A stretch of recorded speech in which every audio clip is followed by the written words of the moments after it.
I've learned so much about life through nature. And what I mean by that is my mom has a huge garden in our house, That's right? fire. She has so many plants that she can't even plant some of the plants. Like she has Really? yeah, not for real. She has like them potted Your on the mom's side tight. of nah, yeah, She she tight. has a green thumb, bro, for real. That's tight, bro. Right, for real. So we have this tree in front of our house, right? And there's a plant underneath that tree, right? So the plant gets shade. And she has multiple types of this same plant. Like she has multiple plants of the same type, exactly is what I meant to say, right? So she has one underneath that tree, and she has another one like in the front of the house that's like not underneath the tree. It gets all the sunlight it needs, right? The one that's underneath the tree, the way that it grows out away from the tree, right? So it's growing into the sidewalk because there's a sidewalk right there. So it makes it hard to pass by it. So when you're passing by, you're kind of hitting it. When I drive my car and I park my car there, my car hits it and all these different kind of things, right? And this morning, because I took her to work this morning. Oh no, it was last night. I took her back. I came back from the store, and we were talking. I'm like, yo, why is this plant growing into the sidewalk? I said, yo, it's making it so hard for us to get into the crib. Like, what's going on? Then I said to her, like, is it because it's trying to reach the sun? And she said, yeah. Right? And then she said, look at the other one over there. She pointed to the other one in the front of the yard. It grows straight up. The one that we were looking at was growing sideways because it's trying to reach the sun because it has the tree over it. And so what I'm realizing, the reason why I'm saying all of this is because I understand that we're just like plants, bro. We're just trying to do what we can.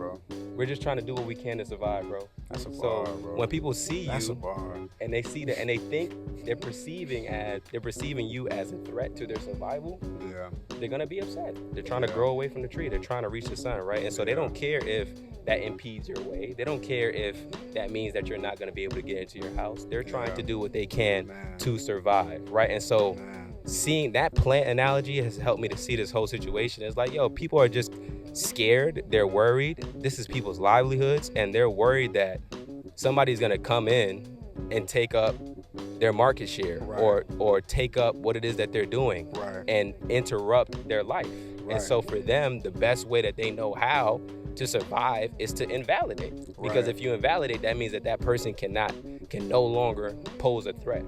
But my thing is like, there's no threat, right? Like you don't need to be threatened by anything that it is that I'm doing. Like my whole point of doing all of this is to make sure we all eat. I bring in safe haven healers, make sure that they get paid, and then I'm also trying to make sure that I land opportunities for them even outside of just one-on-one sessions, right? Because people reach out to me to do speaking engagements and all these different kind of things. I'm like, yo, bro, let's bring a panel together. Let's see how we can get some safe haven healers on there. Let's see how we can get them paid to do these things. That's the vision. You feel me? Like it's not just for me to make money and just cut people off and all like that's not how I look at things, bro. Like, always. Yeah, it's always assignment, bro. It's better in the black community. Like the black community is everybody, right? And so I think people just don't understand me, understand my character, and I try not to take that personal. I just try to stay on assignment, like you say, and stay in alignment with what it is that God is calling me to do, bro. I say that a lot because it's true. Once I get misaligned with that, I fall into questioning myself. Why am I here? Why am I doing this? Why am I doing it the way that I'm doing it? Maybe I should do it differently. But then I have to snap myself back and understand, like, yo, bro, you have to stay in divine alignment. Not in alignment with what people want you to do. You have to stay in divine alignment, in God's alignment, right? And being called to something means that sometimes the people around you or the people that are in your field aren't going to understand what it is that you're doing. But that's okay. Majority of the time they're not. You know what I'm saying? That's okay, right? Like, that's what comes with the territory. Absolutely. Right? Like, so, I don't know, bro. Like, I don't try to take it too personal. I understand that everybody's out here just trying to survive. And if they see that you eating off their plate, they trying to take all the food off of yours. You feel me? So. Bro, you know the thing? Okay, sorry. Damn, you said a lot, nigga. That shit was just fire. I appreciate all that, of that was just fire, bro. You're really good at this. I appreciate that, bro. You're really good at this. So, like, speaking on the plant that's growing underneath the tree, trying to reach the sun, I think it's really dope that you interpreted that like that because I see things in the same way. Like, the way that I communicate the voice of God is through just through interpretation in general. So it's like wherever I feel like I'm hearing God at that moment, you know what I mean? So I definitely see God communicating in a very poetic kind of way. Right.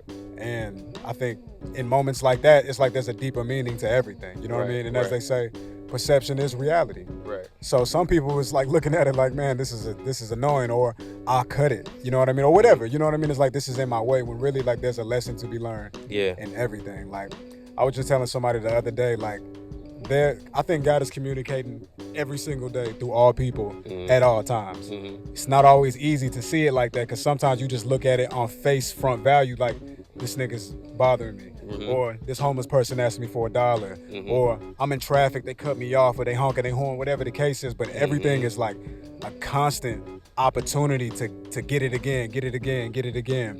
And when you speak of like people coming from this place of lack, because that's really what it is. They're coming from a place of lack. They feel like it got to be a competition because it's not enough to go around. So there's these messages and there's these things being put out to make you subconsciously believe that there's not enough to go around. Yeah, of course. And it's just not true, bro. All that is marketing, bro. I mean, I think that's driven by it's marketing, but it's also fear mongering, bro. Like, fear mongering, bro. Nah, for real. I even see it with the AI space. I see it with all the stuff that we do, and all the stuff in the world, bro. Big time on the AI space, bro. People are so scared of everything. They're scared of so many things, and it cripples them to the point where you don't take action, you don't do anything, bro. There's nothing that you're gonna gain from fearing the future right now. Right. Like, in my opinion. So I don't get into all that. When I see all that kind of stuff, I acknowledge it as fear mongering and I keep it pushing. Like, especially with the AI stuff. I'm just like, yo, bro, like, I'm in the tech space. Like, I'm not an AI expert, but I've definitely done some classes on AI, machine learning, how these things work. Like, people are blowing it out of proportion. I'm not gonna lie, bro. Like, most people that are using AI are not gonna be able to get to the level where it's going to be out here like taking over the world and all these different kind of things. Now, don't get me wrong. There are some companies that are doing some shady stuff, and there's some technology that's definitely very shady. But for us to be out here like, I'm never using AI and I'm not an advocate for AI and all that. All right, bro, I use AI every day, bro. Yeah, for sure. For my business, I use AI every day. It saves me so much time and money. I remember I was asking you about ChatGPT. I was like, you heard about this? You're like, I've been using that shit for months. Yes, bro. Yes, I used it yesterday for something, bro. I use it for my email sequences. I use it for writing forms. I use it for hiring. I use it for what else do I use it for? I use it for copy. I use it sometimes to figure out if I need to change the title that I'm gonna use on social media for clips. Right, for sure. Bro, I use it as like an assistant. It's a tool, bro. Like, it's a tool. It's a tool. It's here to help. Everything. Just like everything, bro. So I was like, yo, I gotta chill out. I saw this. This is one thing, and this is a funny story about AI. There was a post that somebody made that showed like the Pentagon. Like they made it seem like the Pentagon got attacked. I don't know if you remember that. This was a while back. This is like maybe like a month or 2 months ago, right? So they posted this picture, like the news outlets posted it, all that, right? And so it led to this panic, and then it ended up leading to the stock market, like some of the stocks performing worse. Then it comes out that, oh, the picture is fake. It's fake. It was generated by AI. People are like, oh my God, you see how dangerous AI is? And I'm like, bro, y'all don't understand. I could have made the same photo in Photoshop. Right. So are we gonna say Photoshop is dangerous too? Like, what? At this point, we're gonna say all technology is dangerous. I mean, right? it's kind of leads to like the conversation where like gun laws, right? Where people say, what's more dangerous, the person or the gun? Like, what really is the problem? Nah, with gun laws, I understand people saying that we need gun control. And this is the thing that I wanted to add to that. I'm not saying that we don't need regulations, right? Like, we do. But to make it seem like nobody should be using it and it's this terrible thing, right? Like, no. And even with guns, there's a time and place for guns too. Absolutely. You get what I'm saying? So we need to have proper regulation to make sure that when the time and place is needed, it's used in those time and places and not anywhere else.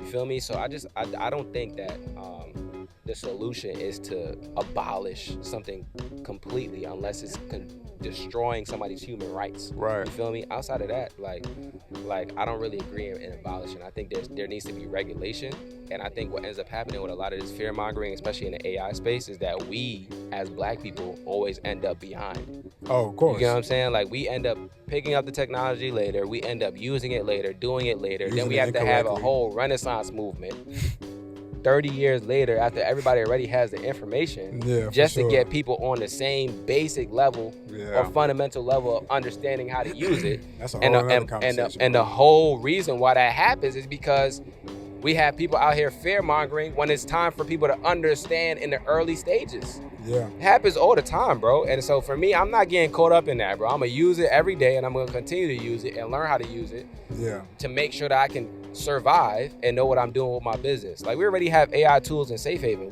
I just haven't made the announcement. There's tools that we use in Safe Haven that leverage AI on the back end. We have an affirmation generator because we know how much affirmations are important to Black men. You feel me? So why have them rely on us to create affirmations for them when they can go and create their own? So we have an affirmation generator that will literally create affirmations for Black men, regardless of what your situation is, what it is that you're going through. You can type that in, and the affirmation generator will pop out affirmations for them. And so what is the AI doing? It's like generating affirmations that like already exist somewhere in the internet, or is it like coming up with something on the spot? AI is coming up with something on the spot. You have to understand, AI is like intelligence, right? It's its own intelligence. So it's not like scraping the internet. That's a different tool. That's like a web scraper. That's like going through articles and stuff and that kind of thing. AI is trained on information, and what it does is it interprets that information and then reuses it in a way that makes sense for whatever the question or prompt that it gets, right? Well, and so if you copy like an AI response and you put it into Google, right? You know how like if you were younger when we would write essays and you would copy an essay from Google. For sure. And then your teacher would be like, oh, I copy your text and I saw that you got this from this, right? If you take an AI response, regardless of what the AI response is, if you take that AI response and you throw it in Google, you're not going to find anything. So what would you say to somebody that might feel like, okay, well, I want my affirmations to come from like a spirit though? Like does an affirmation mean the same thing if it doesn't come from a lived experience, from personal experience? So there's two things, right? There's some affirmations that I create personally from experience, and then there's some other affirmations that I create just because I'm like, somebody may be going through this or it may be helpful for somebody. So even when I'm creating my affirmations, they're not always coming from my personal experience. Also, a lot of the affirmations that I got that were really helpful for me came from an article. Who's to say that a person even wrote those? Like, I'm assuming a person wrote those. Because you don't know. You never know, right? Like they most likely weren't even Black. You feel me? And so I just tested this out the other day, and we have Black men that use the affirmation generator right now, and they're like, yo, it's helpful. You feel me? I had a Black man that reached out to me, and he was like, yo, I'm having trouble with bullying myself. I was like, yo, bro, all right. He was like, what do you think I could do to help? I was like, yo, affirmations will help you, bro. I said, do you know what affirmations are? He said, yeah, I know what affirmations are. I just don't know what affirmations to use, right? This is a perfect example, a case and example of using AI. So I using this affirmation generator, right? And so went into the affirmation generator in Safe Haven. I created 10 affirmations for him, sent it to him. I was like, yo, bro, you think these will help? He's like, yeah, bro, thank you so much. Right? And I told him like what to do with them, like how to use them. Yeah, how to utilize them. Exactly. And then now he has tools in his toolkit that came from AI. We learned how to leverage AI to help somebody with their mental health. That's right? amazing. This is what people need to be doing. So when you telling people, look, yo, don't use it, and this is gonna be this and that, and all that, like, bro, you're not helping right now, because there's people that can ideate and create great things with it right now, and because they're scared of using it, scared of trying it out, they're never gonna get to that point. And so that's what I don't like as a community. Like, we can't allow the idea of somebody else doing something bad with technology to stop us from using technology for good inside of our community. Bro, you know, it's not even about AI. Like, it's the topic is AI, but when it comes down to fear is the number one thing that stops or encourages anybody to make an excuse. Right. Like, when I think about fear, I think about there's a Bible verse. I don't know which one it is, but it's like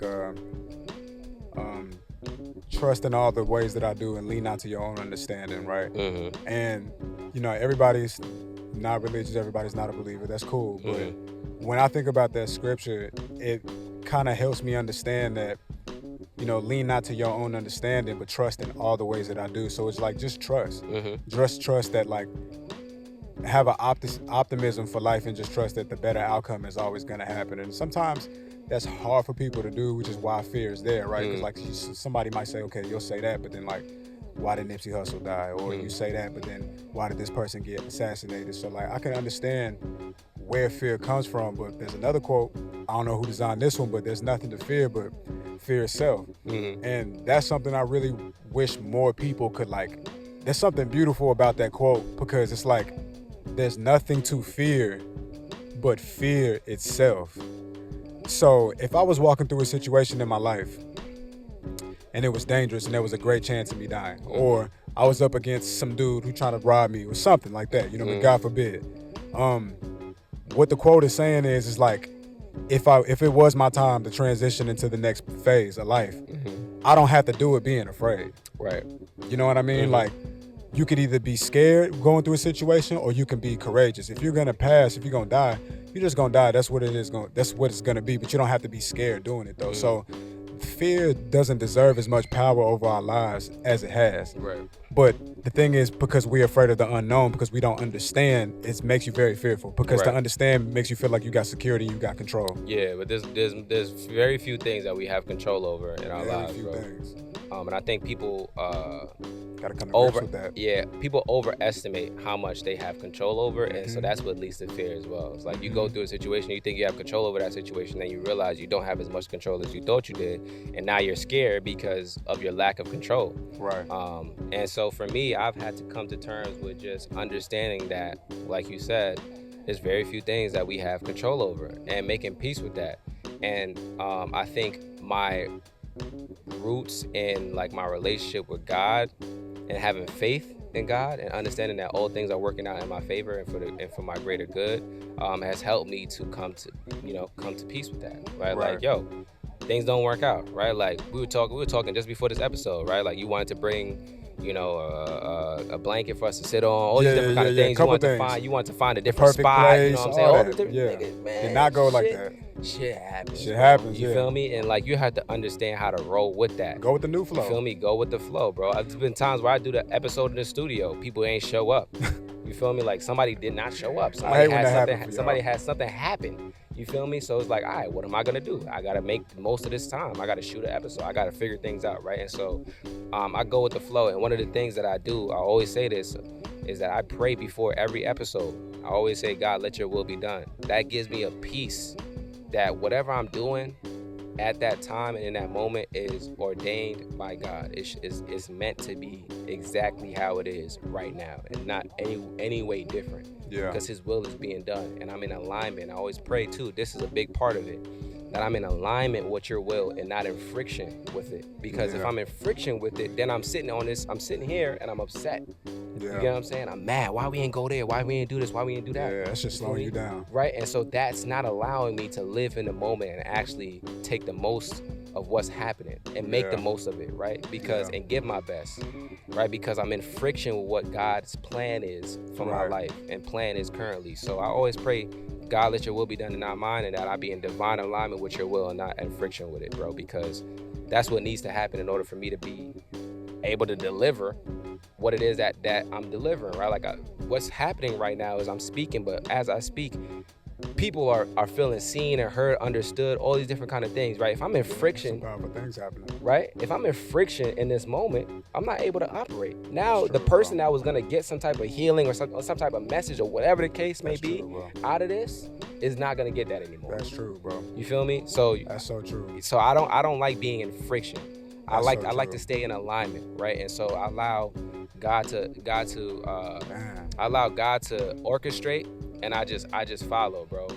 I just follow. And that's the thing, bro. In order for me to allow God to orchestrate, I have to know how to let go. And I have to be cool. I have to be cool with the lack of control. Bro. That's, I think, something that we struggle with a lot of times is that letting go. Even I do, right? Like I struggle with that a lot, is that letting go, that lack of control, bro. Because that's what it all boils down to, bro. But once you make peace with that, it's a beautiful thing, bro. I literally journaled in my notebook like maybe a month ago.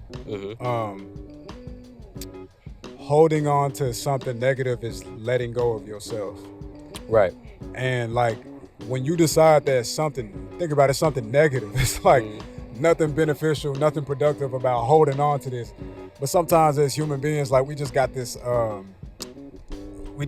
way about just staying connected to things that don't make us feel good, right? So you holding on to it. And as you holding on to a grudge, you're holding on to resentment, you're holding on to grief, you're holding on to anxiety, you're letting go of yourself because you can't even operate as beautiful as you are. Yeah. Like, it's a lot of people, let's say like somebody's like shy or something like that. So they feel like, oh, I'm not really the type of person that be in the spotlight. I'm not the one that people usually call upon or something like that. But it's like, nigga, that's not fucking true at all. Like, there's some things about you that make you so beautiful as a human being, but you can't focus on them when you're holding on to this other thing, though. Right. You know, like, judging a fish by its ability to climb is like, well, nigga, damn. You know what I mean? That nigga is not a climber. You feel me? But you put him in the water and he gonna do his motherfucking thing. That nigga is elite. He gonna do his motherfucking thing, you know? So it's like holding on to shit that's not worth it is letting go of yourself, and you need yourself. Like, one of the things about life, bro, that I just accept more and more and more and more is that nobody is coming to save you, bro. And that's like, that's a nuanced thing, because as long as God here, God gonna always work his will and his people to come and help you align to where you need to be. But like, it still stands true. Like, nobody's gonna come to save you. So what that means is like, nigga, you're responsible for handling your shit. Right. At all fucking times. You know, and there's a place and time for you being sad or what you went through or you being afraid. But that time is not forever though. That's a short window of time, and that window does fucking close. And then at some point you gotta understand that, like, you gotta be the person to free yourself. Yeah. You gotta be that person, bro. That's a fact. You have to know how to operate under some wild conditions when you have a business, bro. I'm not even gonna just say just a business, just in general, bro. Like, you have to learn how to operate under some conditions that may not be conducive to everybody. But one of the things that gives me peace is that God has prepared me for whatever it is that I'm going through. Whenever I'm going through it, like, I know that I'm prepared for it. Like, and if I'm going through it, that means that I like, there's something that I can draw from in the past that can help me with what it is that I'm going through. So I don't try to, like, I try not to, like I was saying earlier, be in friction with God. Right. There's times though where I get to that moment where I'm just like questioning. Of course. I'm like, bro, why are you like, what's like, why is this happening? This?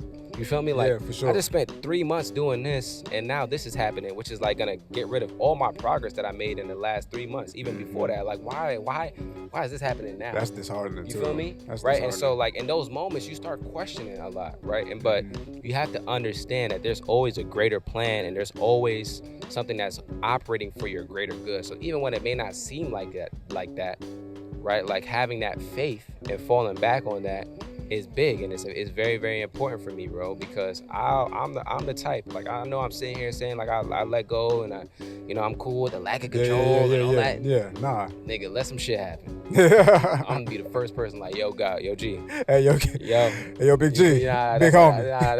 That's what I call him. Like, yo, Big G. Yo, what's up, man? Because I just spent a lot of time on this. I put that work in. I did what you said. I did what you said now. So I'm expecting to see some rewards now. And that's when you start getting into a transactional relationship with God, where it's like you do some work, now you expecting him to give you a reward. Listen. Like, you ain't a dog, nigga. He's not training you like an animal. Yeah. You feel me? Like, you're a human being with a spirit. Sometimes you're gonna do some work and some shit not gonna manifest the way that you want it to manifest in that moment because it's not the right time. Yeah, it's not the right time. That's not the time for you, right? Yeah. And you have to be in alignment with that and not in friction. You feel me? Because when you're in friction, guess what? You're not operating the way that you need to operate to make sure that you get to the place that you need to get to.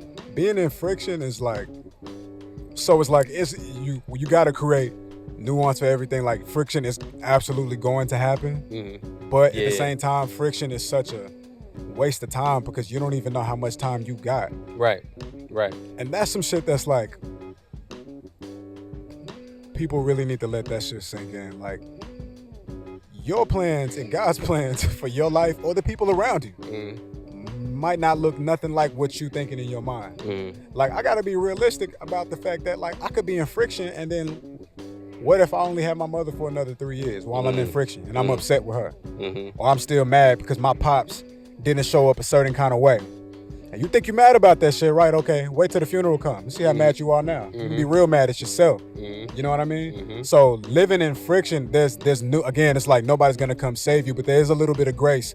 But you gotta be the person to get yourself up out of that. Like, the friction is blocking you, blinding you, restricting you, and keeping you away from where you really need to be, bro. Right. You know what I mean? So when you living in a place of friction, you are that fish out of water. That's not where you belong. So no matter how many accomplishments or how great you do outside of water, just know you always got to get back to that water, get back bro. to it. Bro, one of the things that you said, you talk about like parental relationships, and family relationships. That's one of the things that we struggle with a lot. One of the things that my therapist helped me to do is really figure out where I am in my stages of like going through the healing process when dealing with, family members, parents, right? And so one of the things she asked me is like, are you okay with where your relationship is with this person? You feel me? Are you comfortable with it, right? And are you comfortable with the level of access that they have to you? Are you comfortable with the boundaries that you set? These kind of things, right? Because it helps me to identify, do I need to have a conversation with them about this? Or am I cool with where it is right now? Am I cool with us not talking? Am I cool with us talking the way that we do talk, right? Like, and so what I'll say to somebody, because I know somebody may be thinking like, damn, should I talk to my pop? Should I talk to my mom? Like, I don't really know. I don't really got the best relationship with them. That's my question to them would be, are you comfortable with where your relationship is right now? Like, are you cool with it? And then to double down on that question is, because you could not be cool with it, but you may have to be cool with it depending on where they are in their journey as well, right? Because if you think about not being cool with it, right, the natural option or thought process after that is, okay, I need to do something about it. And if you want to do something about it, most of the times you need to have them involved. You need to have a conversation with them, right? For sure. There's some things you can do by yourself, but if you want to reconcile with them, then you most likely are going to have a conversation with them. So if they're not in that space where you can do that, I always advise people, don't even play yourself, right? Because then you're going to end up getting triggered and going through the whole process again. You're going to start spiraling. Right. But if the answer to the two questions that I had are yes, which is you're not comfortable, and yes, they're in a place where you can have a conversation, what are you waiting for? Yeah. You feel me? Like, what are you doing? Right? Like, why is this even a debate? Is it pride? Is it ego? And that needs to be checked. Of course. You feel me? Like, because at the end of the day, bro, you're identifying for yourself. I'm not telling you what to do. You have just answered the question for yourself. You said yes to both. So now it's like, all right, it's either you take action on that or you don't take the action and you live with the result.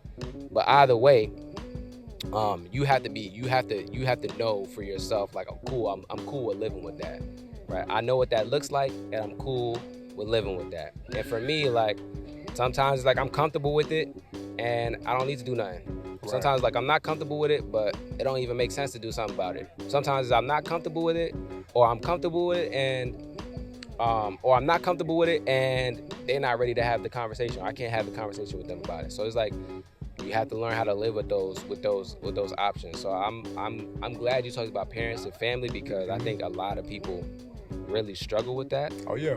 And we have to get to a place where we're able to start assessing those relationships from a more of a objective point of view, so that we can know how to move forward. Because everything ain't just, oh, they family, let's have a conversation. Absolutely not. Yeah. You feel me? Like, nah. Sometimes family could be the most toxic. Majority of the time. You feel me? Like, yo, oh my God, man. I've had conversations with some people. They're like, yo, I never got bullied by actual friends and people, but I got bullied by my family. For sure. Like, my family is the one that bullied me the most. For sure. Right? And so that's why they'll have problems with family and all these different kind of things, bro. For sure. So like, I wholeheartedly understand that some people's family are not like the greatest, greatest people in the world. Yeah, bro. Right? That'd be a lot of people's situation. I had to learn the hard way that family is not blood. I had to learn that the hard way. You know, like, me and my family would go through things, financial struggles and shit like that, and I would think as a child, because I had I understand the older that you get, words continue to grow more depth. It's like a word is like a bucket, and it fills with more water. The more water, the more you understand of it. So like, my understanding of the word family has continuously changed. And like, when I was a young boy, I thought family just immediately meant security. Right. I thought it immediately meant support, immediately meant safety. And then I was forced to understand that that's not what it meant. You know what I mean? I was forced to understand that you could be in a place of lack and need, and they not supply you. And I was very confused by that, because it was like, but we see each other but we be spending the holidays together. I don't really understand. So it's like, now we're homeless and we need a place to stay. You know what I mean? And you're not being clear with us. You know what I mean? And that makes me think of something I want to ask you. What's up? For people who no matter what the person is in their life, they have a relationship, right? It could be their friend, their sister, their brother, their cousin, their auntie, their grandma, whatever the case is. And they love that person, but they're having a hard time getting along with that person. It's hard, you know what I mean? There's always some type of friction, always some type of misunderstanding, always some type of something that's keeping them from getting to a place they would like to be. Like in an ideal situation, we all have at least 1 or 2 relationships or more in our life where it's like easy as water. You just flow. Yeah. Everything clicks. It's electric, right? But then you got a person in your life, it's not like that, but you want them to be around. What would you say to a person like that? It's not like that, but you want them to be around. You want them to be around. You love them, but it's like, damn, we argue a little more than I like. We disagree a little more than I like. And it's like, I'm at a place actually where I'm like, are you going to be around? Are you going to be around in my life for a long time? Like, I don't know. But sometimes people don't know how to just, it's like, what do I do? Do I walk away? Do I push you off the bridge? Like, what is it? Right. You don't have to push nobody off the bridge, bro. You won't have to push somebody off the bridge that wants to be on the bridge is what I'll say to you. You get what I'm saying? Like, it'll be very clear if you're pushing them off versus them jumping off. And what I mean by that is, like, if we look at an actual bridge, right? You can't push somebody off the bridge that's not already on the edge. You get what I'm saying? Don't push me, cause I'm close to the facts. That's a bar, edge. Right? Like, if you're in the middle of the bridge, I can't push you off the bridge. I gotta drag you off that. You feel me? But if they close to the edge, but if they close to the edge, is that a sign? That's somewhat of a sign, right? But then you have to have those conversations with them yourself, right? So I can't tell you or tell that person exactly what it is that they need to do, because it's relationships are so complex and so nuanced. Yeah, for sure. You get what I'm saying? That I can't directly tell you, like, yeah, let go of it, because I would have to know so much. And even when I know so much and I have so many details, there's still so much more to know. So much more to know. What I'll say to you, and I'll say to myself, I'll say to anybody that's listening that may have this type of relationship with someone where it's misaligned, because that's what I'm hearing. It's misaligned. You guys aren't clicking on all angles, right? You're not clicking on all aspects. Is to trust in yourself, bro.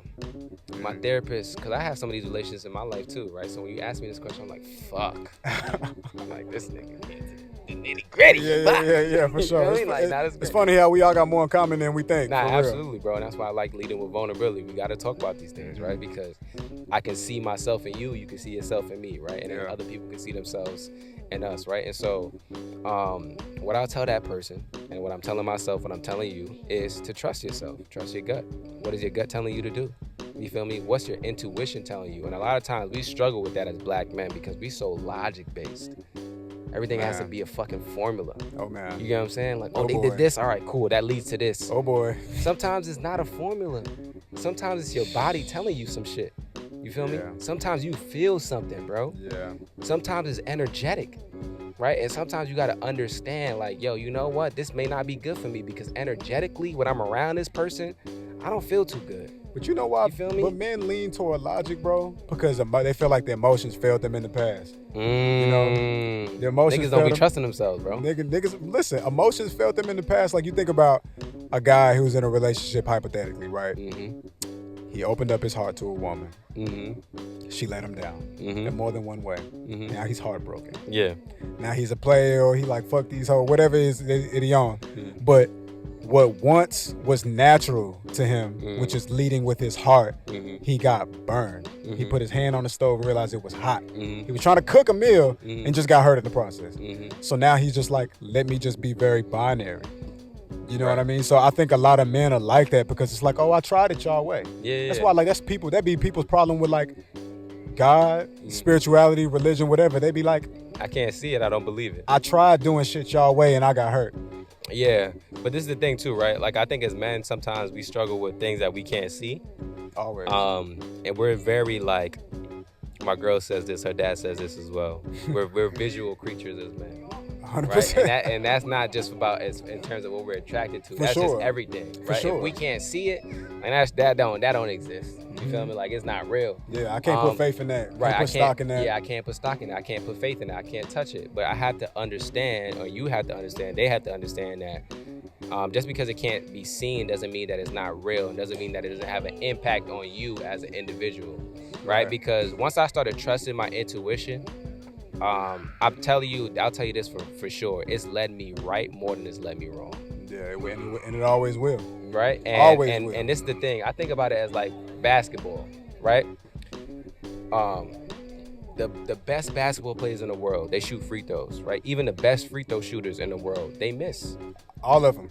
They all miss. All of them. Sometimes they miss on the line. Yeah, Sometimes they miss when the game is on the line. The best of the best, you feel bro. me? Like, for real. They miss in some of the most crucial moments. They miss all the time. That's how I think about my intuition. That's a bar, bro. Sometimes I'm gonna miss. That's a bar, But guess what? I'm gonna keep trusting it because most of the times I'm gonna actually be right.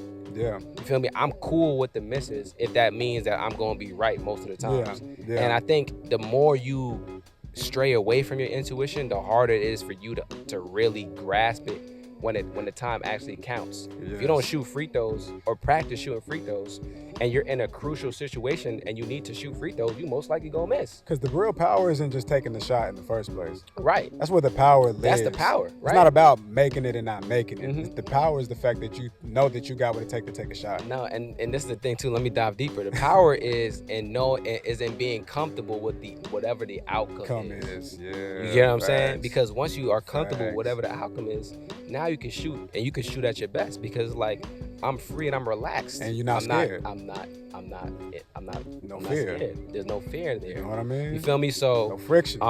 Yeah, you're not in friction because you're comfortable with the outcome, right? And so for me, bro, I've had to get good at my intuition and trusting my intuition. And if my therapist was watching this, she'd probably laugh because this is what we've been talking about. This is what we've been talking about in our sessions all the time. It's like, bro, you come to these conclusions and then you talk yourself out of the conclusion. Like, she's like, you already know what you need to do. Can you just say it? I'm like, nah, I'm not saying it. I'm not saying it. What you mean by that? They're like, you'll like get to where you need to go and start going somewhere else? Yeah, I'll get to where I need to go and then I'll kind of talk myself out of it. I liken it to like somebody taking a test and they know the answer, but then they second guess themselves. Right? You feel me? Like we look at life like a test. You feel me? Like it's like, yo, bro, it's not a test, bro. It's not a test. There's never a right answer. Even with the way I just explained intuition, I was like, oh, it leads me right, it leads me wrong. And you know what I'm saying? Like, nah, it doesn't. It leads me where I need to go, regardless. Yeah. Right? There's no right or wrong. Right. Like, I had to correct that too. Like, I'm thinking about it right now. There's really no right or wrong, bro. Right. It's just decisions that lead to a certain outcome. That lead to you going to a certain place, growth, and all these different kind of things, right? Now, and that may be uncomfortable. Oh man, you're taking me back to my therapist. My therapist said, God damn, bro. Yo, I was talking to my therapist. She said, you know, growth happens in uncomfortability. Absolutely. She said, the unknown. you have to be uncomfortable in order for you to grow. She said, what happens when you're uncomfortable? She said, you grow. You go through some stuff and you grow. You grow through it. Reps. And I said to her, yo, I'm tired of growing. I just want to be comfortable for once, bro. I'm cool. I want to be here. Yeah. Right? And I know what she understood from that, which is what I'm understanding from it as well, is like, I'm not ready to get into that comfortability yet. Sometimes they're not ready. And so to bring it all the way back to your question, which was, what do you do if you misalign with somebody? Are you ready? Are you ready? Are you ready? Are you ready to make a decision? If you're not, then stay in the comfortability of where you are, right? But uncomfortability. Or the uncomfortability of where you are, right? But even in uncomfortability, there's comfortability there. Sometimes here's what I mean by that, right? I get you. You get what I'm saying, right? Yeah, for sure. Exactly, right? Some people are comfortable in that uncomfortability because they've been in it for so long, right? And they don't want to deal with the actual uncomfortability of having to grow. Which is where the clarity is on the other side of the unknown. Right, exactly. And so, are you ready? Is the question that I'll ask them, because most of the time when people ask that question, oh man, this is such a fucking bar, bro. If you have to ask if you should push somebody off the ledge, nigga, they're already gone. Yeah. You feel me? Like, in my opinion, you don't gotta ask to push nobody off the ledge that's already solid. Yeah, that's a fact. You feel me? Like, I'm not thinking about pushing people off the ledge that I'm 10 toes down with. There ain't no pushing them off. Man. You feel me? And as we sitting here talking, like, I'm laughing because I'm like, yo, bro, this is my situation right now, bro. It's so funny how God works, bro. But as we have these conversations, when we leave with vulnerability and we talk about these things, we're able to start really having therapeutic conversations and helping to heal each other and helping each other to see things a little bit differently. Because the more I'm talking about this, I'm like, damn, nigga, you in friction with some shit right now, bro, and you won't allow it to be what it needs to be because you want it to be what you want it to be. Always. You feel me? I always want it to be what I want it to be because I think I know best. Right. I got myself this far. I feel like I know. Mm-hmm. I feel like I know. Yeah, bro, but there's so much stuff that's operating underneath and around you that you're not even aware of that God is taking care of, bro. Like, you think that you got yourself here, bro, but it's really, there's so many things, bro. So many moments, so much frustration that you've been through that was really God trying to protect you. So much stuff that you were doing that you didn't even realize, like, God had already set up for you because of things that you went through in the past. There's so many different things, bro. So when you're in friction with going through the growth, you're delaying the blessing that comes as a result of that growth, bro.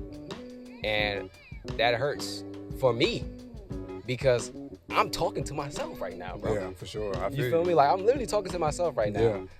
Like, I'm delaying myself because I'm in friction, bro. Like, there's point, like, I talked about not being in friction with certain things like this, but there's other things that I struggle with. Yeah. You feel me? I'm in friction with it right now. And I'm at the place where I'm not ready right now to make a decision. But I'm cool with that. I'm cool with the result of that. You feel me? Because I'm like, I'm just not ready yet. Yeah. I'm not ready yet. And when I get ready, I'll be ready and then I can do it. But right now, I'm not ready. So I've answered the question for myself. So for whoever it is that's struggling, you got to answer the question and be conscious of that. Don't be operating in your subconscious, just making these decisions, not knowing what you're doing in autopilot. Nah, be conscious of what it is that's going on. The week was pretty busy leading up to this. I wanted to have more time to, like, come up with some questions that I wanted to ask you. Yeah. I didn't have a whole lot of time, but I did come up with some questions, though. I came up with some questions. Yeah.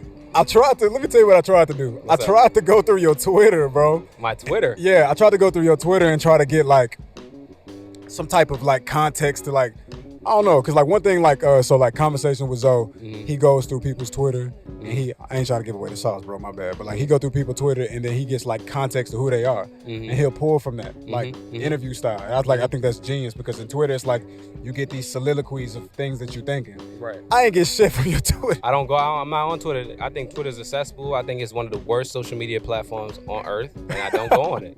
I think everybody's trying to argue with everybody. I think it's too far gone, and I think it's not good for my mental. So I don't go on Twitter, bro.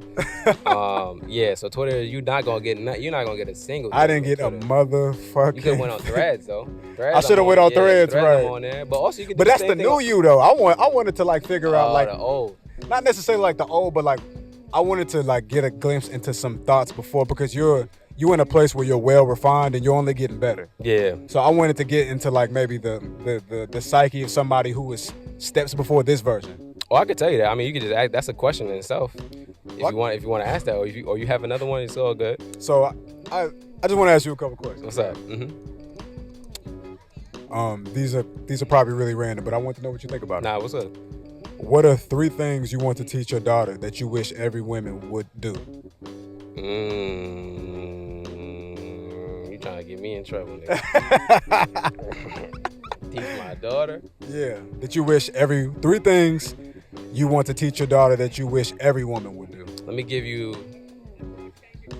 the real answer. I was about to say, let me give you the political answer. For what? This podcast. You feel me? And then give you the... Come on. Nah. 3 things I want to teach my daughter. You know, it's so interesting. I don't really think about what I want to teach my daughter a lot. Really? I think about what I want to teach my son. But I think that's just because I'm a guy. Got you. You feel me? Not that I would love either of them any less. Right. Either one would be a blessing. I always, as a man, like, I always think legacy. And when I think legacy, I think of my son. Even Understood. though I do want a daughter, though. Yeah.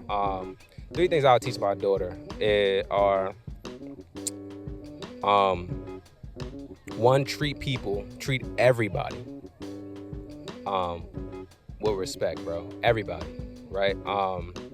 Because one of the things I've learned in life is that regardless of what, like, first of all, we're all human beings. We all going through stuff, bro.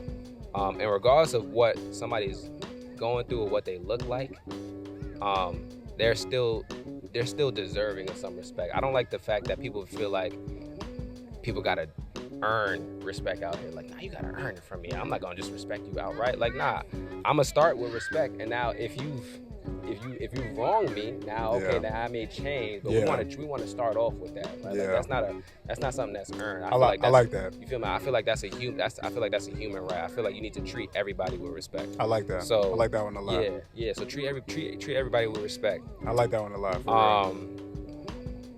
Understand that you can and will do whatever it is that you say you will, right? And what I mean by that is, bro, anytime I said something that I was gonna do and I actually continuously said it, I did it, bro. And so when you ask the question like, oh, how were you before this? Like, obviously I didn't have this platform. I wasn't as refined. I didn't know how to speak on podcasts and stuff, but I told people before this, and I can give you people that you can hit up. I told people, I said, yo, we're gonna build a mental health platform. It's gonna be a big community for Black people. I didn't know exactly how we were gonna do it. Right. I didn't know how it was gonna turn out. But this was in 2017 that I told people that. Yeah. You feel me? I said, yo, this is something special. So I knew at that time what God was calling me to do. And so that's why the second thing would be, you can and will do whatever it is that you say you will. Right? Understand that. Like, that's a law. Right? I want her to really, really, truly understand that. And then 3, it's already within you, bro. It's already within you. And what I mean by that is, you don't need external validation. Yeah. You don't need anybody else's affirmation. You don't need anybody else to tell you that you got it. Nah, you got it. You got it just because. You got it just off the fact that you're you. Yeah. You feel me? And so those would be the 3 things, bro. Like, that's good. Treat everybody with respect. Understand that if you say you're gonna do it, it will happen, and it's already within you. Those are the 3 things. And I know people thinking I'm gonna say cook and clean, and you feel me, like, make sure you know how to take care of man and do this and that. Fuck that, bro. I'm trying to raise individuals. I'm trying to raise human beings. I'm not trying to raise people based on a gender. Like, nah. And everybody's gonna have that same lesson. Like, everybody's gonna learn how to cook and clean in the family. Like, I know how to cook and clean, right? Like, you gotta. You be cooking, bro? Yeah, I cook. I cook a lot, bro. Yeah, like, what you be cooking? I make salmon, mashed potatoes, and veggies. I make I can make stew chicken. I can make curry chicken. Okay. I can make mac and cheese. Niggas ain't gonna go hungry. Nah, niggas ain't gonna go hungry out there. And nah, facts. And I could, if you show me a recipe, I'll put some tweaks on that shit, and it'll taste alright. Yeah, it ain't gonna be theirs, but it'll be alright. Like, I know how to follow a recipe. I know how to follow instructions. So yeah, we be good, bro. We be straight. All right, those so are next basic question. Human skills. Everybody gotta learn that. Next question. What's up? Oh, I like the way you answer those, especially the concept of like earning trust, which is like a Black law. It's like you got to show me why. Yeah. But you saying like prove yourself to me. Yeah, prove yourself. Because we've been hurt. That's trauma, bro. Yeah, that's a trauma response. We've been hurt so much that we can't trust nobody off it. It is, bro. It is. But I didn't say trust. I said respect. Respect. Like, yeah, you got to earn my respect. Right. I'm glad you cleared that up. And it's like, you know what? Just give it freely. Because like I was saying before, I did a podcast where I was saying, give. Like, giving is like the gas to the universal car, bro. You want to go far, you got to give. Facts. You know, to be putting your hand out. Because giving is coming from a position of power because you got enough to lend. Right. Asking or expecting is like lack. Like somebody be like, you supposed to give me money. I'm asking you for money. I was like, you feel like that because you don't got none. Damn, you just cleared some shit up for me, man. You know what I'm saying? Expectations, bro. That's a place of lack. It's a place of lack, bro. You know? At least that's what it seemed like in my life, you know? Nah, that's fire, bro. I'm gonna meditate on that. That's really gonna help me, bro. I appreciate that. Yeah. What is your definition of an alpha male? That's a good question, bro. I mean, if you let social media tell it, right? It's, you know, they got things to say, right? Oh, absolutely. Social media. Oh, absolutely. If you let social media tell it, an alpha male is a man that don't take shit from nobody. You know what I'm saying? His woman does everything for him. He's bringing in all the money, and she knows what her role is and all this kind of stuff. He get all the hoes, right? All the money, beat everybody up. Can't nobody fuck with him. Exactly. Alpha male. And that, to me, that's not how I define it, right? So when I think of an alpha male for myself, I think about my pops, bro. I think of him as a true definition of what an alpha male is. And the reason why I think about my pops is because he handles business, bro. He takes care of the business. As simple as that sounds, that's what comes to mind for me, bro. Like, and the thing is, when people look at my pops, you wouldn't immediately think he's an alpha male. Right. Because based off of the social media and the world standards, quote unquote. Right. Because most people associate alpha males with someone that's big, someone that's strong, can beat people up. You know what I'm saying? But that's not my pops, right? Mm-hmm. My pops is barely taller than me. Oh, for real? You feel me? Yeah, he's barely taller than me. We might be the same. I might be actually a little bit taller than him. Yeah. You feel me? But at the same time, I understand that an alpha male is not limited to what he looks like physically. Right. Or what he can do physically. Physically, absolutely. It's the impact that he leaves. And so what I mean by handling business, bro, I mean like he understands fundamentally what needs to be done in order to make the family run. Yeah. He understands his role and everybody else's role, so he can lead us in a way that allows us to do the things that we want to do, to be successful as a family unit, right? He's not out here pointing fingers at everybody else. He's not saying this didn't happen because this person did this or this person could have did this. My dad takes care of business, and it's not that he couldn't point fingers. He can. Yeah. There's so many things that has happened inside of our family, so many things that happen on a regular basis that could be used as excuses. You feel me? As to why he can't accomplish what he needs to as a man for our family. But what does he do? He finds a way regardless. And so for me, an alpha male is someone that takes care of business. You understand the responsibilities of everybody, and you can do those things at a high level. You can instruct people on what to do, and it's not that you're telling people to do things that you can't do. Everything that my pops, commands or demands from us, he can do himself. And he can do himself. And it's coming from a place of wisdom, from applied knowledge and experience. Right? And so I think that's what an alpha male is to me, bro. Someone that takes care of business, that can handle the responsibilities of the family and do it at a high level without crumbling under that pressure. Yeah. Right? Because I think a lot of times too, what ends up happening is because we're not taking care of ourselves, we crumble. Right? And we don't know how to process and deal with that because we've been taught that we're only as good as what it is that we can provide. And so I understand that as well too. So there's a lot of men that feel like I have to keep on going. I have to keep doing. Because I'm only as good as what I can provide. I'm only as good as what I can provide for my family. And so I want to be clear about the alpha male topic. When I say handling his business, I mean all types of business. His business includes a family business, but it also includes himself too, taking care of himself. Because that's also what you provide. Right. Exactly. Provide self. Exactly. And you can't take care of everybody else and not be providing for yourself, bro. Yeah. That's one thing that we struggle with as men all the time, bro. But that's a good question. I think that to me, that's the definition. And so I aspire to be like my pops, for real, bro. Yeah, hearing you speak about your dad,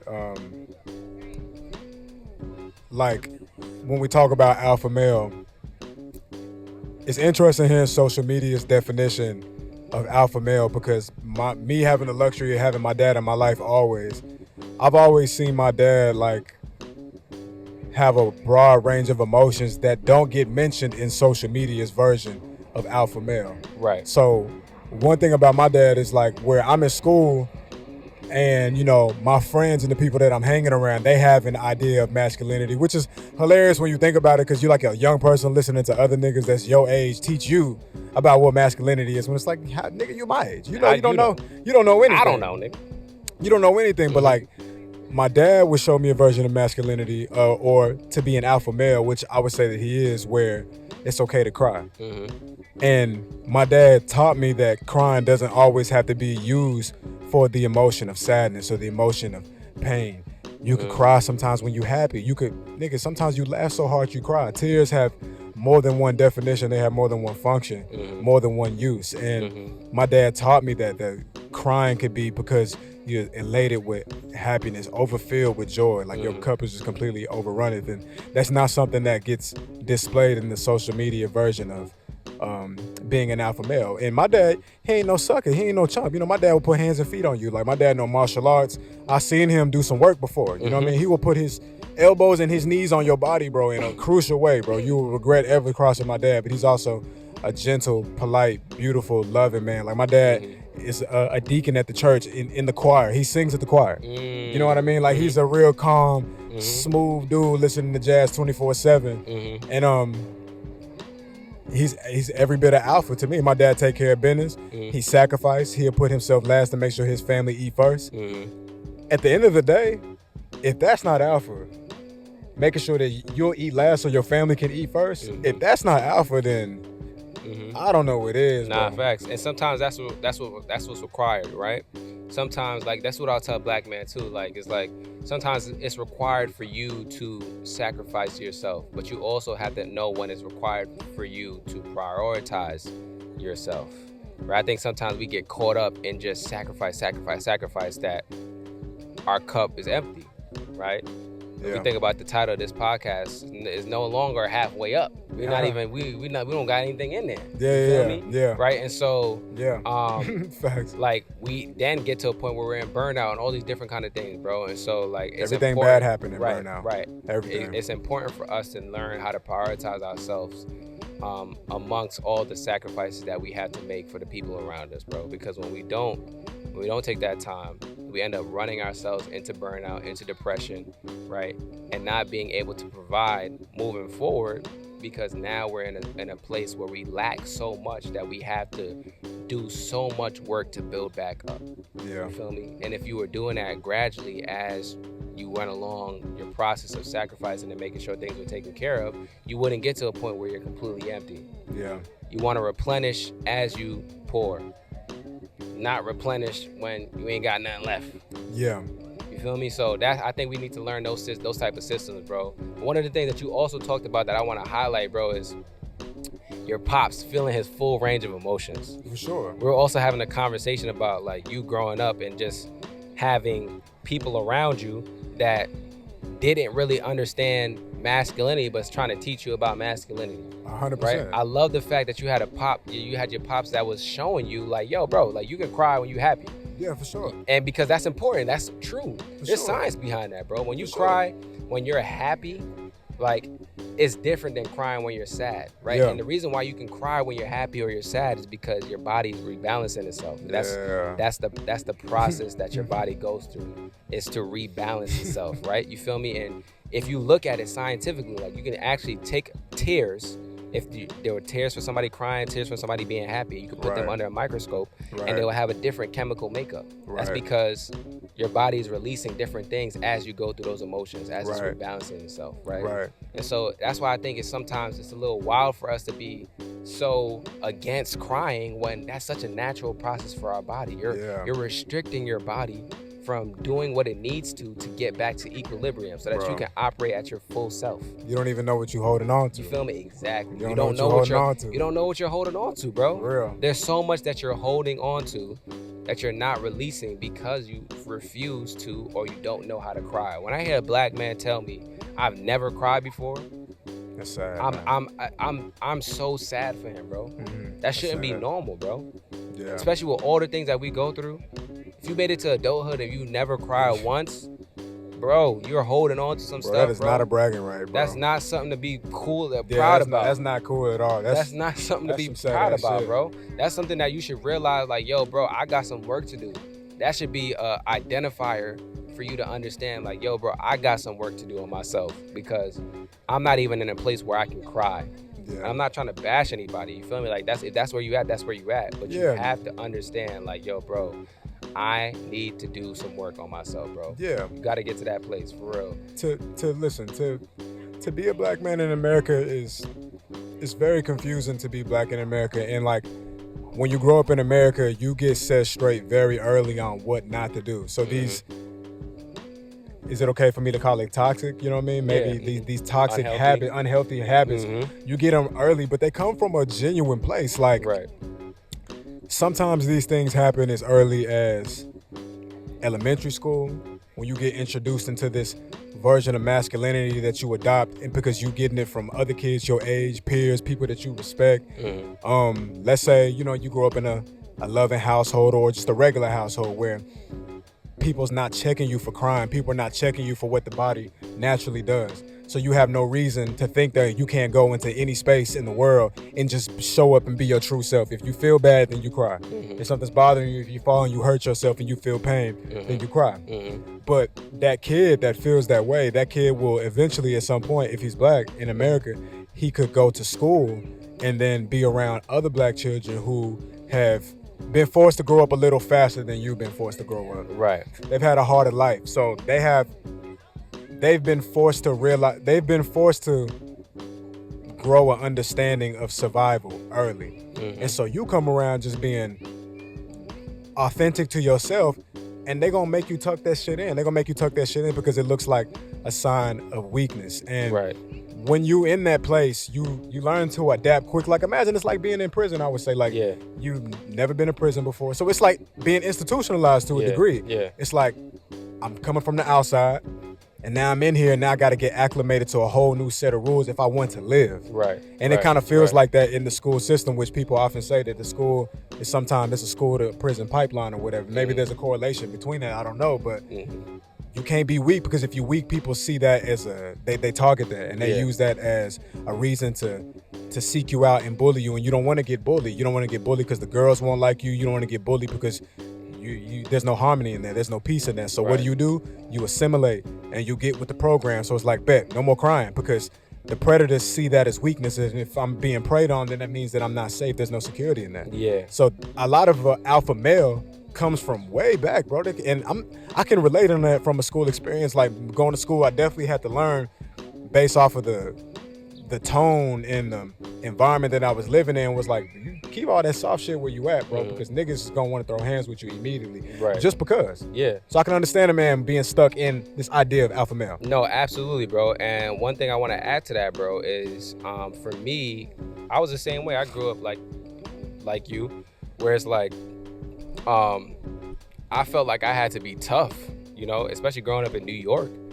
And I was getting bullied. Bro, I can only imagine in New York. Bro, I was getting bullied all the time just for my skin, you know, how I look, being African. It wasn't cool to be from other black people. Yes, it wasn't cool. It was not cool to be African growing up. I know we all listen to Afrobeat. Yeah, it's cool now. It's cool now. We love the women. We love everything. It's cool now. It was not cool when I was growing up, bro. It was probably one of the worst things that you could have going for yourself was to be African, bro.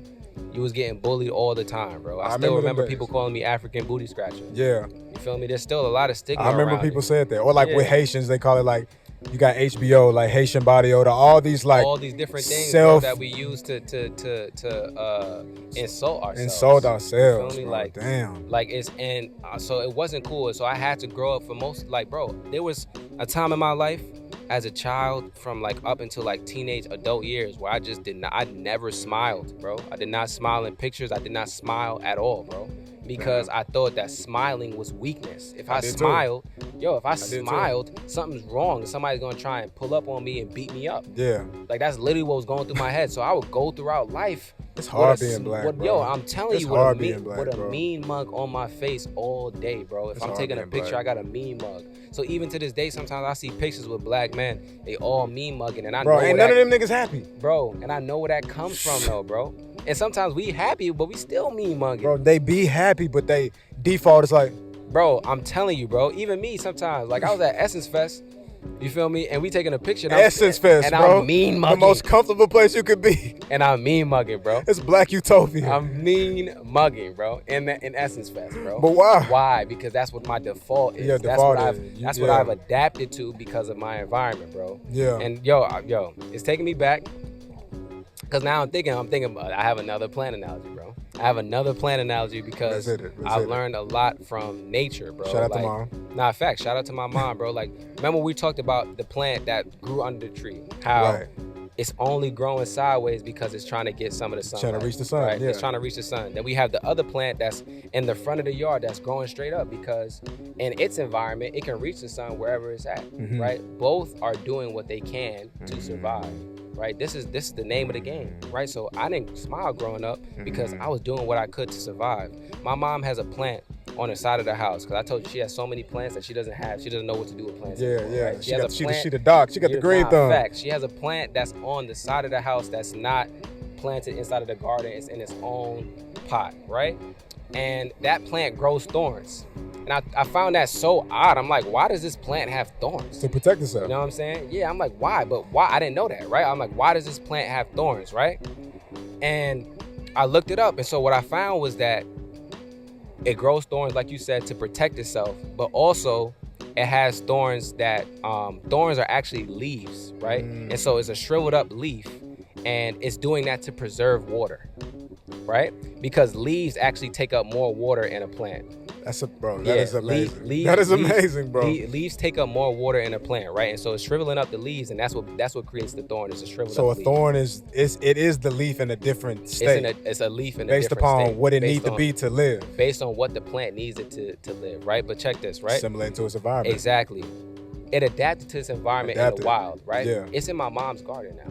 It doesn't need to have the thorns, because it adapted to that environment, it still grows the same way. So it's gonna forever grow with the thorns because it's used to being in an environment where it has to protect itself and preserve. That's all it knows. That's all it knows. And I feel so bad for black men when we grow up in these unhealthy environments and we adapt, right, with these thorns. We out of the wilderness. Right? We grow with these thorns, but when we come out of those environments, those unhealthy environments, when we're now in a healthier environment, we've worked so hard to be in this environment, we have all the things that we really aspire to have growing up, we're not able to keep these things because we're still operating with the same unhealthy behaviors that we learned as a result of their environments that we grew up in. You feel me? So we still have the thorns, right? And people are trying to touch us. People are trying to interact with us. People are trying to connect with us. Embrace us. But they're getting hurt based off of the adaptations that we had from our past environment. You get what I'm saying? And so we need to understand when we're in a healthier environment and what we need to do to change, to adapt to that newer environment. Wow. Right? Sometimes it requires us to sprout and actually have leaves instead of thorns. Wow. I'll say most times that's what it requires, right? Because if you look at my mom's garden, that plant probably drinks more water than I drink. Than you do. You feel me? Still holding on to them old ways. Trying to preserve. Because still stuck in that form. It's stuck in that place, bro. Wow. And I see a lot of similarities in black men where we stuck in the same places. Wow. Doing the same things, even though we're in different environments. Wow. And in order for us to grow, we have to be able to change. And that's hard, bro. But we not plants. Yeah. We don't have to stay stuck like that. We don't have to. And you can start to change by start by crying, for one. You can start by crying. That's a fact. Because you need to let it out. Like, I'm gonna tell you, as a nigga that don't really spend too much crying himself, the times that it finally did come out, it's like therapy. It's like free therapy. Like, you cry and you just feel like glass. You just feel clear. Clear. You feel see-through. And I mean that in a good way. Like, you just feel like lighter. You're not carrying nothing, in a good way. Yeah. That's the process of you rebalancing yourself, though, bro. You're going through so many different things. You're carrying so much stuff, bro. You have to let go of it. When you have to use the bathroom, right? Come on, bro. After you use the bathroom, what do you feel? You feel relief. You feel relief. Right? Because you're back to a state where your body can operate the way it needs to operate. Until you use the bathroom, that's probably the only thing you want to do. And what are you getting out of your body? Toxins. Right. You getting out the stuff that you don't need. That's the same thing that crying is doing, bro. But instead, when you're not crying or conversating, because one is like, crying is one thing, but then some of y'all not even talking at all. So you're just like, fuck it, like, I got it. You're emotionally against the world. Emotionally constipated, bro. You know what I mean? Because once again, they gotta earn my trust, earn my respect. It's like, hey, respect yourself first. Nah, facts. And like I said, what I would teach my my daughter, I told you that. I was like, yo, bro, I'm gonna teach my daughter how to respect herself, bro. Not just respect herself, but respect other people, because that's important, bro. Everybody deserves that respect. Like, regardless of how you meet them, like, you start with respect. And then you go into whatever it is that you need to go into to make sure that you're good if there's a lack of respect on their end. But initially, you start with that respect, bro. I think that's a universal human right. Bar. Everybody deserves to be respected, bro. That's a fucking bar. You cooking, bro. I appreciate you, bro, for real, man. You be writing poetry and shit? Nah, I don't write no poems, bro, but I do journal. I do think a lot. I just started journaling. Just started. Yeah, like, I think it'll help you, bro. Yeah, I just started. Like, it hasn't even been 6 months. How do you journal? I realize that what I do when I'm journaling is I'm really more so trying to, like, I'm trying to manifest the mindset that I really want. Okay.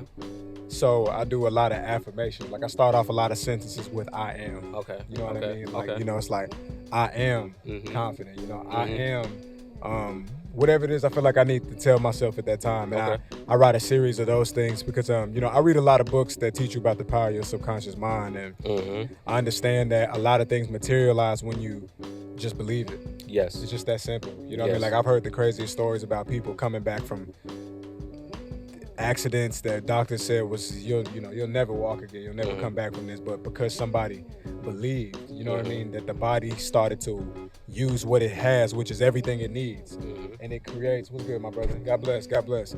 And the body uses what it needs to create, you know. So I believe in that message, and so I try to use my body I'm trying to program my mind to be so in tune with myself that I can manifest whatever it is that I need. And that's first just a positive mindset and positive mentality, because again, I can't live in the friction, bro. It's nothing planet there is going to grow in the friction. Right, that's a fact, bro. And one thing I like is you talked about you basically manifestation. Yeah. That's so powerful, bro. And it's one of the things that I think us as black men struggle with, because again, it's something that we don't see, and so it's like I can't see it, I can't believe it. But you don't understand like how impactful it is that you believe in what you can't physically see. Yeah, that's what faith is. That's what faith is, and that faith will lead to you manifesting the things that you envision for yourself. Right? If we struggle to believe in what we can't see, then it's hard for us to manifest those things into reality. It's hard, bro. When you have these visions and these goals for yourself, you can't fully believe in that. You're gonna be struggling to make that a reality for yourself. You're gonna struggle. The only reason why I'm here is because I believed that I would be here. Yeah.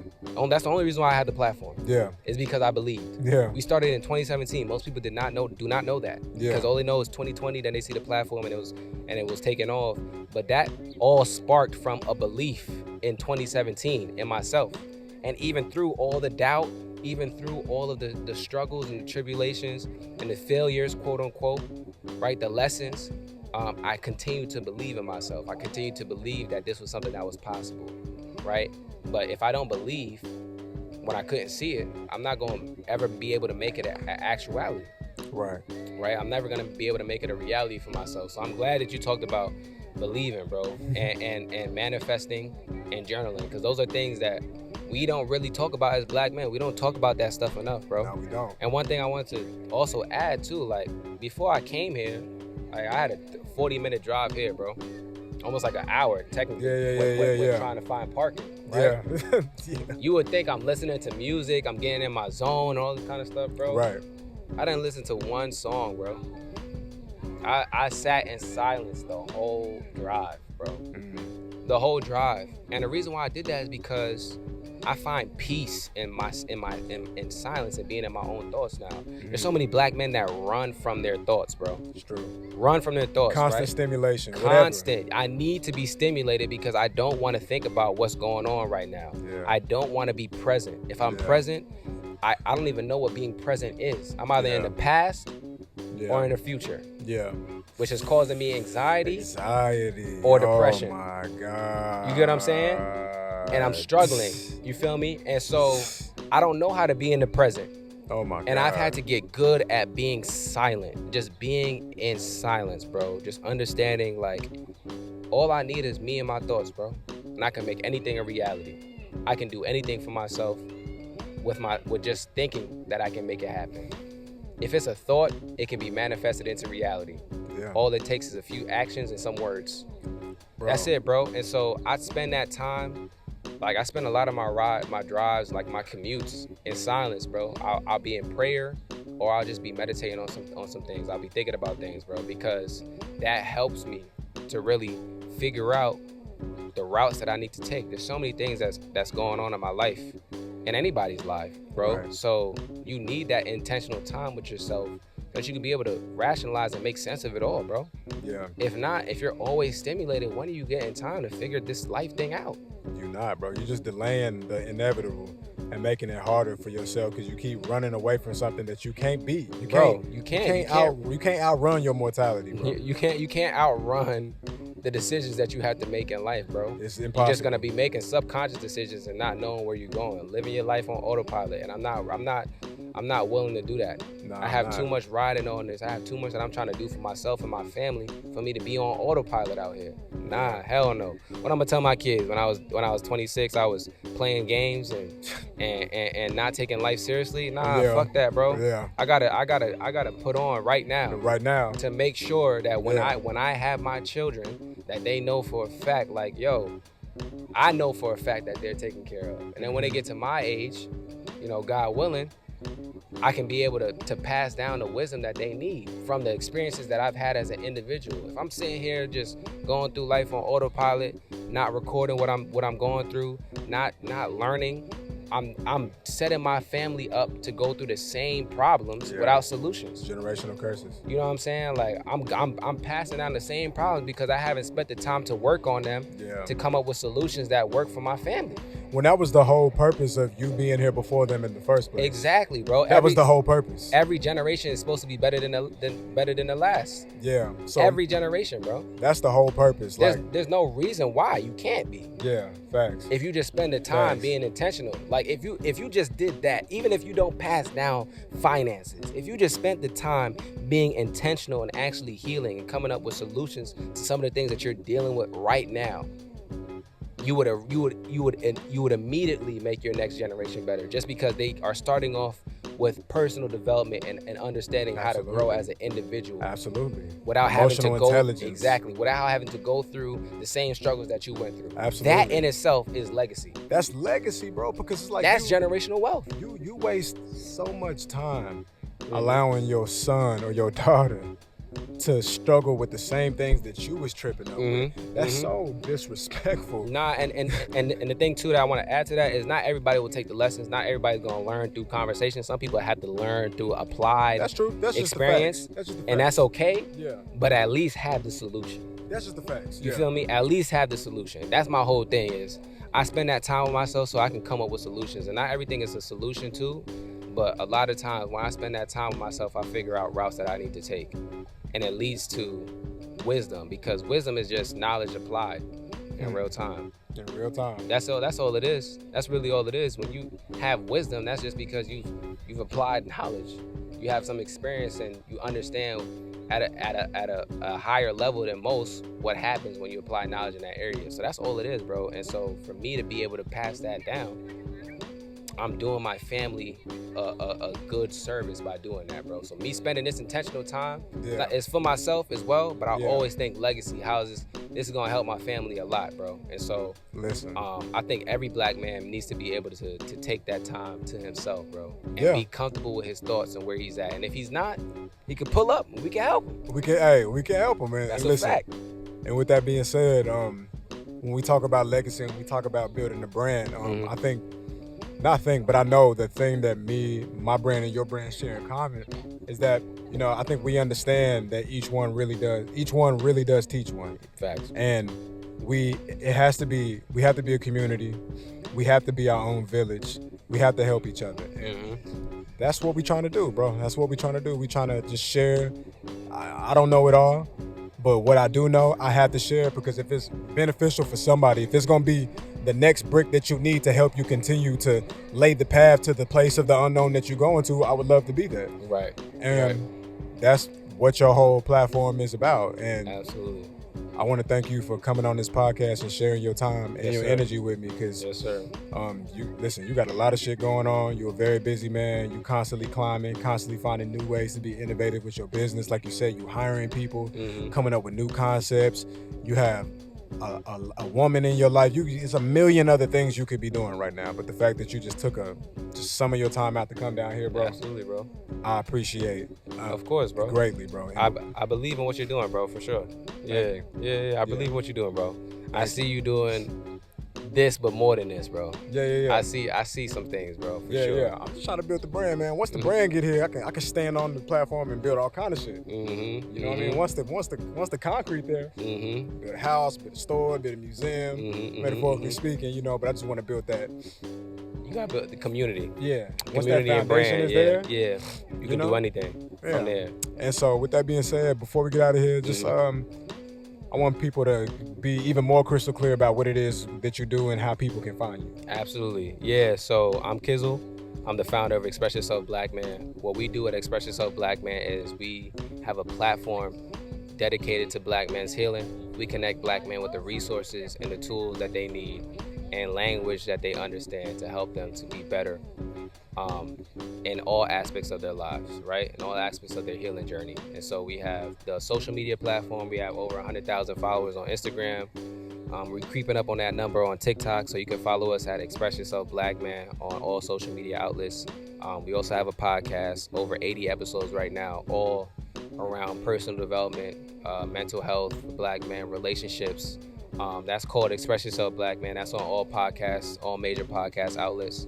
And then outside of the social media platform, we have a holistic healing platform called Safe Haven, right? Safe Haven is the platform where we connect Black men with the tools, right? Where we're doing the groundwork to make sure that Black men get access to the resources that they need, right? So we connect Black men with Safe Haven healers. Those are high impact Black mental health professionals, mostly therapists, psychotherapists that are on our platform that do coaching for Black men at $75 a session. That's the current rate, right? And so we do coaching at $75 a session. We do free group coaching inside of Safe Haven twice a month. We also do community forums where members get together and speak about things that they're going through in order to get advice. We do weekly check-ins. We do affirmations every week, every weekday actually. We do meditations weekly. There's a lot of stuff that we got going on in Safe Haven. If I keep listing off stuff, we'd be here all day, right? So Safe Haven is the holistic healing platform. If you are interested in Safe Haven, go to the website expressyourselfblackman.com/safe-haven, expressyourselfblackman.com/safe-haven, and you can sign up there. The last thing that I'll say, which I think is a very important thing to mention, is that we are looking into partnership opportunities. We are looking into collaboration opportunities. Just so you understand, we are the largest and the fastest growing Black men's mental health platform. I say that with a lot of, I'm trying to say that with humility. Humility? Nah, man, speak your shit, I'm trying to say that with humility because this is not how we started, right? But I'm saying that just so that to emphasize the partnership and collaboration opportunities, right? Like we have built something that the community has stamped, right? And so we are looking to partner and collaborate with the right folks, right? So if you are interested in partnering, if you're interested in building some type of event, some type of activation, some type of campaign that makes sense for Black people, a Black audience, both men and women regardless, right? Or non-binary individuals, right? If you're interested in doing some type of partnership or collaboration opportunity with us, please reach out at expressyourselfblackman.com/speaking-brand-deals. That's expressyourselfblackman.com/speaking-brand-deals. All you need to do is fill out the form on that website. We'll ask you some stuff about the collaboration, what you're interested in doing, and then we'll reach out to you with next steps in 3 to 5 business days. So please, again, expressyourselfblackman.com/speaking-brand-deals. If you follow us on Instagram or TikTok, you'll get access to all of those forms and information if you click the link in our bio. So my brother, I appreciate you for sure, bro. For sure, man. I'm happy to get on the podcast. I'm happy to do it again. I cannot wait till the next time we do it because I know we're gonna do it again. By next time we do it, I already know it's gonna be crazy. It's gonna be. Listen, man. You probably have a whole damn stage and studio and all these different things. And even if you don't, I know it's gonna be dope and it's gonna be a dope conversation regardless, bro. Man, I'm really looking forward to what this shit is gonna turn into. I can see some stuff, bro. For sure, bro. I'm definitely having fun figuring it out. And before I leave y'all, I want to, let y'all know about the mantra, the spirit of the brand, something that I've been working on, an outro that I would like to say every single episode, and it go a little something like this. Whenever I'm working, I will remember done is better than perfect. And if I'm satisfied with my work, then I'm living in my purpose. Halfway up. I love that, bro. Yeah, we out. I love that. Oh, yeah. You got to tell them. What? To like. Oh, man. Shit. Really bad at this. You're not bad, bro. Yeah, I'm working on it, though. Please, I would love your support. If you wouldn't mind to share some of your energy with me, please leave a like, a share, a comment. What I care about the most, though, is them DMs. A lot of people have been sending me DMs and letting me know how the message has resonated with them because it's relevant to something that they're going through. And that's the shit that I care about the most, more than the followers, more than the subscribers, though I do want that shit too. What matters to me the most is knowing that it's actually bringing value to somebody. Like, to me, I'm in this because of the value. Like, if you can make it clear to me that this was beneficial to you or this was something that you once went through, that's what means the most to me. And if you're not going through this no more, please share it with somebody that is. Share it with somebody that you know that could benefit from this message. Because at the end of the day, that's all I want to do is help people. To help people is my greatest currency. To help people is my greatest payback that I can get from this. Knowing that I could get a text message randomly and somebody tell me that the first episode that I did, Done is Better Than Perfect, was something that like helped them start to write pages of their book and they were stuck on it for the last 6 months. That type of shit brings me happiness. And those are the type of things that I've been hearing, and those are the type of things that I want to continue to hear. So with that being said, yeah, man, this is Wolf Taylor, Halfway Up. This is my man Kofi, Express Yourself Black Man. And we out. My guy. My guy. Oh, boy. I think we did pretty good.